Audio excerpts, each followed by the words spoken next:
अखिल जगस्वामी साप सदा शिव मल्हारी मणिमल्ल संहारक ऐश्वर्य प्रदाता शक्तिदाता जयदुरी गणाधीशित आदिरुद्र श्री मातंड भैरवा।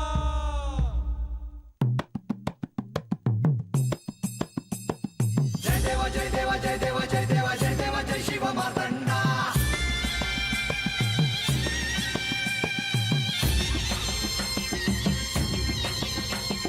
जय देवा जय देवा जय देवा जय देवा जय देवा जय शिव मातंडा। हरिवर्धन मल्हारी तुझी प्रचंडा।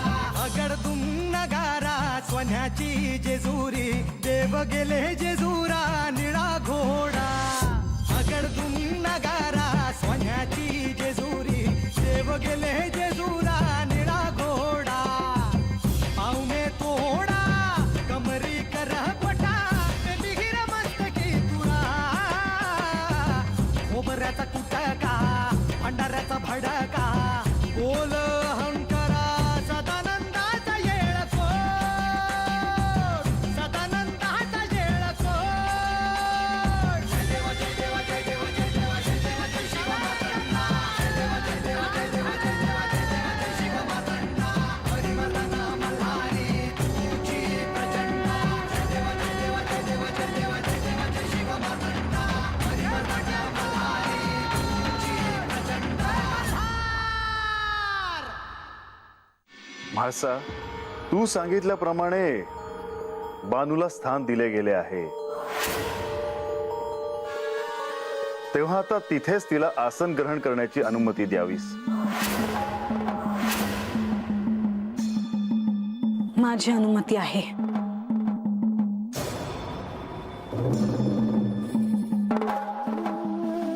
बानूला आसन देऊन तिच्या बसण्याची व्यवस्था करावी।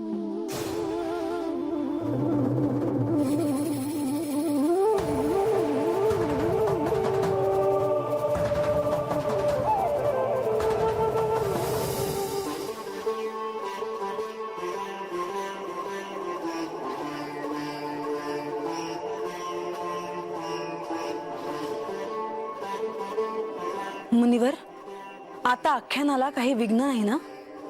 नाही माते, मी पुन्हा सुरुवात करतो।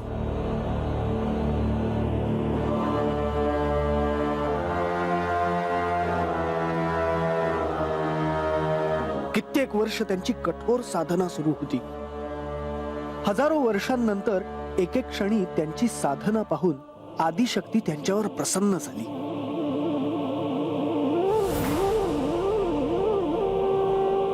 मधु, कैटभ, मी तुमच्या साधनेवर प्रसन्न झाले आहे। तुम्हाला काय वरदान हवे आहे?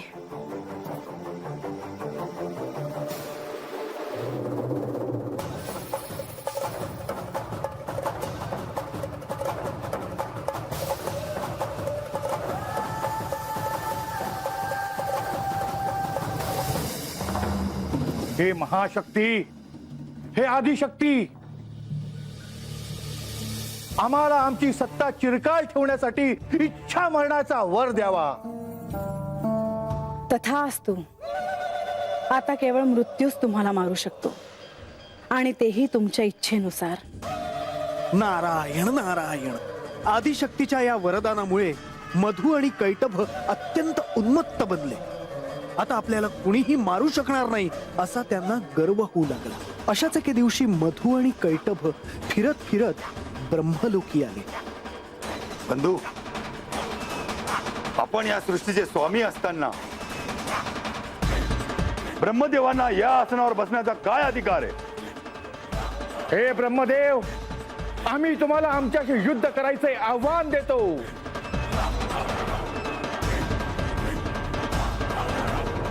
कैठब, हे देव असे ऐकणार नाहीत। त्यासाठी त्यांच्या पाशी असलेले वेद नाहीसे करावे लागतील।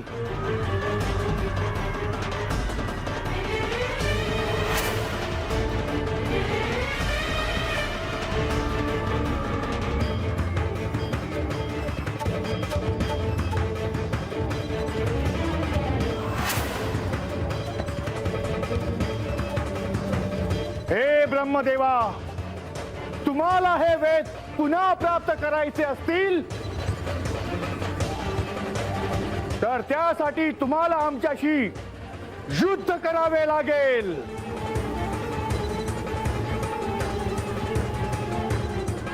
मधु आणि कैटभाच्या जाचाला कंटाळून ब्रह्मदेव श्री विष्णूंकडे सहाय्य मागायला आले. पण श्री विष्णू त्यांच्या योगनिद्रेत होते.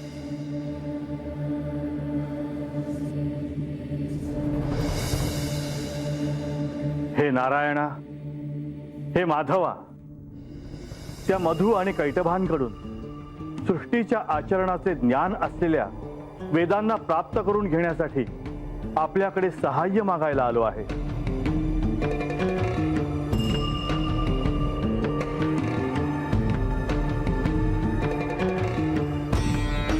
अखेर ब्रह्मदेवानी योगनिद्रेला आवाहन केले आणि योगनिद्रेला श्री विष्णूंना जागे करण्यास सांगितले.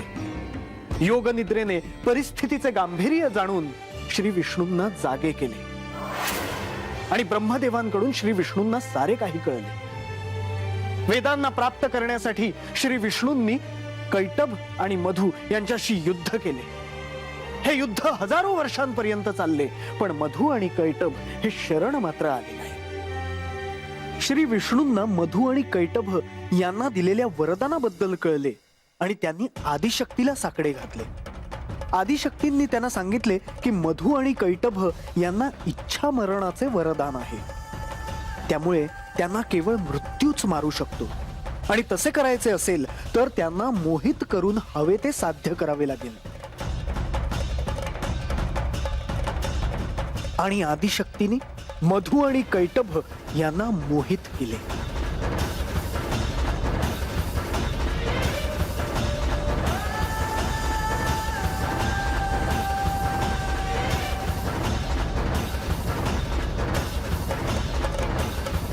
तुम्ही केलेल्या पराक्रमाने मी प्रसन्न झालो आहे.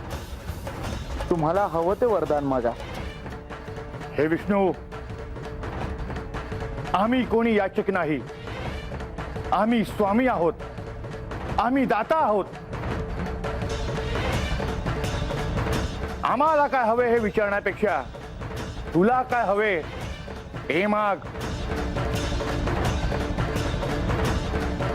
असे असेल तर तुम्हाला माझ्या हातून मृत्यू यावा. तसेच होईल.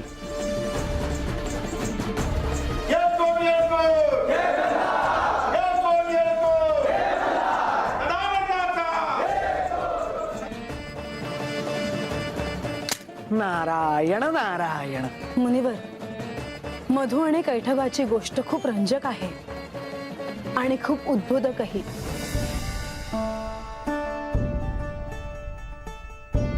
पण मला एक विचारावेसे वाटते की श्री विष्णू हे तुमचे आराध्य आहेत. ते कोण आहेत?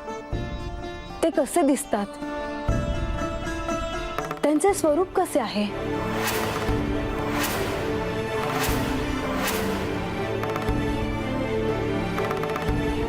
प्रभो, देवा, आता काय सांगायचं यावर? म्हासा, श्री विष्णू म्हणजे त्रिमूर्तींचा अविभाज्य भाग. त्यांचे वर्णन करणे, त्यांच्या स्वरूपाविषयी सांगणे हे आख्यानातील एका भागात शक्य नाही. तरी पण मी तुला सांगतो की जेव्हा तुला तुझ्या मूळ रूपाचे स्मरण होईल तेव्हा श्री विष्णू कोण आहेत हे तुला कळेल. नारायण नारायण.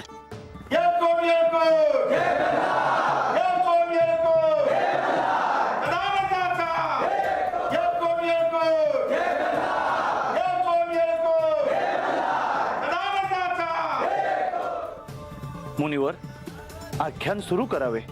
नारायण नारायण. तर मधु आणि कैटभाचा श्री विष्णूंनी वध केला, पण त्यांच्या रक्ताच्या थेंबातून मणी आणि मल्ल यांचा जन्म झाला. या मणिमल्लांनी दिव्य शक्तींसाठी श्री ब्रह्मदेवांची आराधना केली आणि ब्रह्मदेवांनी त्यांना वरदान दिलेही. आणि आश्चर्य पहा, या मणिमल्लांनी प्रजेचे कल्याण करायचे ठरवले आणि अशी परिस्थिती आली की त्यांच्या राज्यात कोणीही दुःखी राहिलं नाही. इतकं सुख की साक्षात महादेवांनाही आनंद वाटावा. कर्पूर गौरम करुणावतारम संसार सारम भुजगेंद्रहारम सदा वसंतम हृदयारविंदे भवं भवानी सहितं नमामि.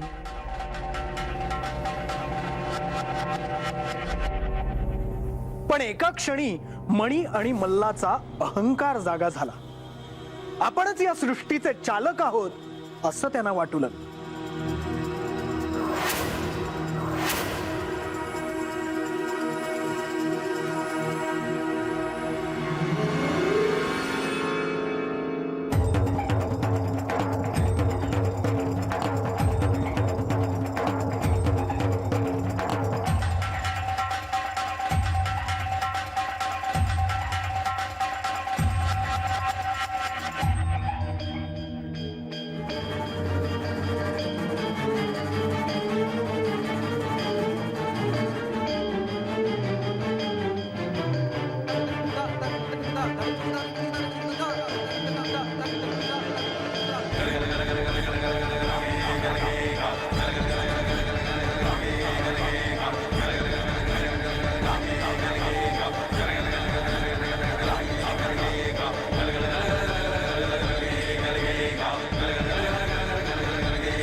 म्हाळसा,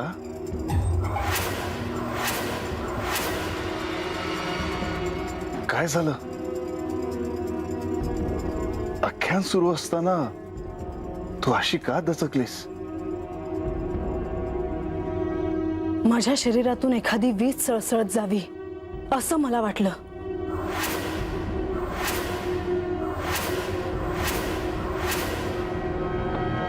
अंधुकशी एक दिव्य स्त्री मला दिसली. ती वाघावर होती आणि तिच्या कडेला हिमाच्छादित प्रदेश होता.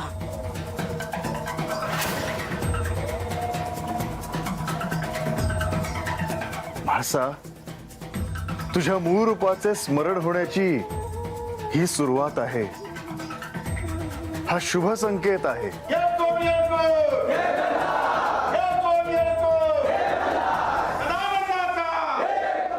नारायण नारायण. या क्षणाचा मी साक्षी आहे हे माझे महत् भाग्य आहे.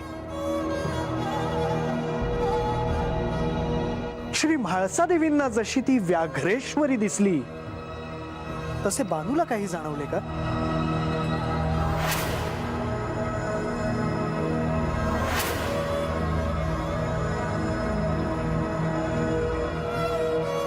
बानू, नाही जी, मला काय बी नाही दिसलं.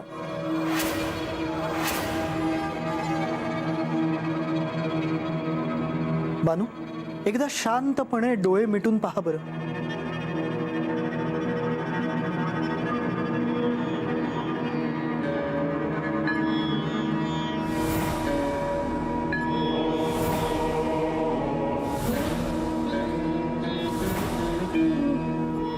मला तर डोळं मिटलं का महादेवच दिसतात.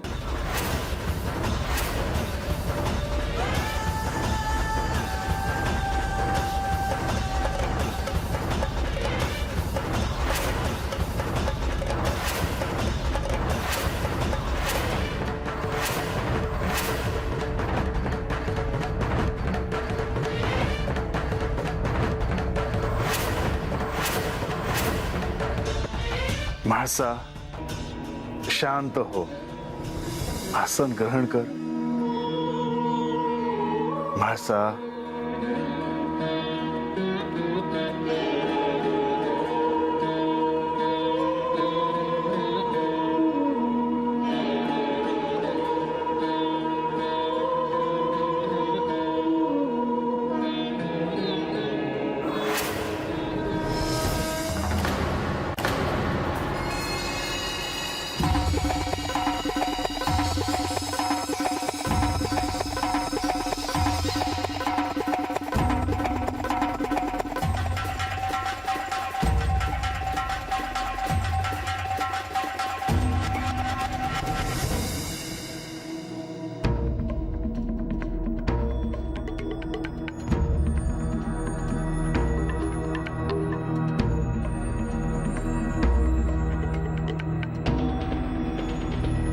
बघ बंधू बघ, सर्वत्र आपल्या नावाचा जय जयकार होतोय. सर्व दैत्य कुळ जणू आज या मणिपूर गावात जमा झालंय. होय, आणि त्यांच्या आपल्याकडून असणाऱ्या अपेक्षा पूर्ण होणार नाहीत हे शक्य नाही.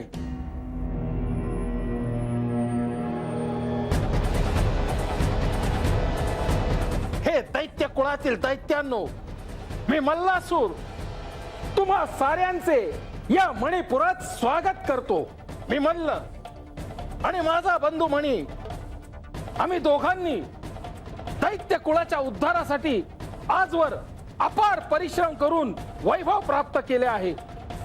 आमच्या या नगरीत आतापर्यंत कोणालाही कधीही कसल्याही प्रकारचा त्रास झाला नाही आणि यापुढेही होणार नाही. आमच्या या नगरीचे वर्णन जर कुणी ऐकले तर भूलोकावरील स्वर्ग हाच असावा असे सगळ्यांना वाटेल. प्रत्यक्ष इंद्राच्या अमरावतीला त्याच्या स्वर्गाला देखील मान खाली घालायला लावेल असे आमचे नगर आहे. आमच्या या राज्यातील सर्व शूर दैत्यांची वर्णनं साऱ्या सृष्टीला माहीत आहेत. आमच्या येथील उद्यानांची सर इतर कोणत्याही उद्यानांना नाही. इथल्या अरण्यात प्राणी देखील वैर विसरून गुण्या गोविंदाने राहतात. इथल्या राजप्रसादातील रत्नजडित भिंतींची भुरळ सृष्टीला पडली नसेल तरच नवल. पण तरीही आम्हाला दैत्य कुळाला अजूनही काहीतरी द्यायचे आहे, असे ज्याचे स्वप्नच केवळ दैत्य कुळाने बघितले आहे. आणि ते म्हणजे अनंत काळापर्यंत दैत्य कुळाचे साम्राज्य या सृष्टीवर आणि तिन्ही लोकात राहील. मला आणि मणीला ब्रह्मदेवाकडून वरदान मिळाले आहे आणि त्यामुळे आम्हाला आता मृत्यूचे भय नाही. कोणतीही शक्ती आता आम्हाला थांबवू शकत नाही. आता दैत्य कुळाचे साम्राज्य या सृष्टीवर अनंत काळापर्यंत राहणार याची मी तुम्हाला खात्री देतो.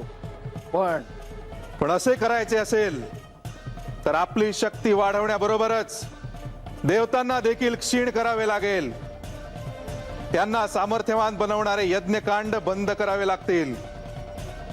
आजपासून त्यांना कोणीही आहुती देणार नाही.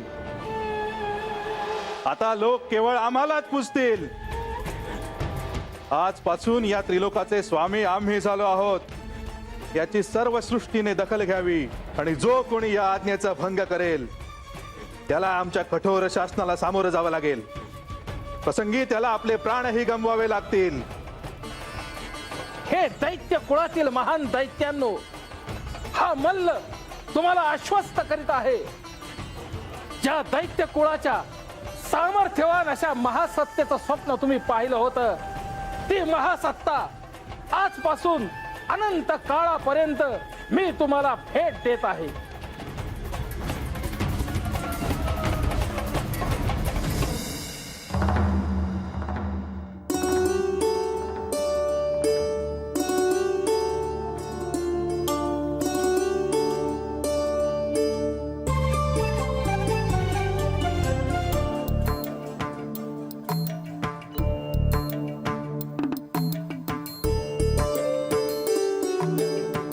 स्वामी, सारीपाठाचा डाव खेळता खेळता मध्येच थांबला. कुणाचा तरी अहंकार इतका जागा झाला आहे की त्याचे स्वरूप एका युद्धात होईल असे दिसत आहे. पुन्हा एकाच्या अहंकारामुळे युद्ध होईल, हे कसं शक्य आहे स्वामी? प्रत्येकाचा अहंकार मिळूनच त्याला युद्धाचे स्वरूप येते. कुणाविषयी बोलताय तुम्ही? मणी आणि मल्ल. मणी आणि मल्ल? पण ते तर त्यांचा राज्यकारभार उत्तमरित्या सांभाळता आहेत. त्यांच्या राज्यात कोणी दुखीही नाहीये. होय, पण त्यांना तर असं वाटू लागलं आहे की तेच करता करविता आहेत. म्हणजे तुम्हाला ह्यांच्याशी युद्ध करावंच लागणार. याचाच अर्थ कृतयुगाची चाहूल लागलेली आहे तर स्वामी. होय देवी. म्हणजे कृतयुगात तुमच्या मल्हारी अवतारात मी तुमची भार्या बनून येईन, पण एका वेगळ्या रूपात. होय देवी, पण एवढंच नाही, तर यापुढेही बरेच काही घडणार आहे की ज्याच्याकडे तू पाहिलं देखील नाहीस.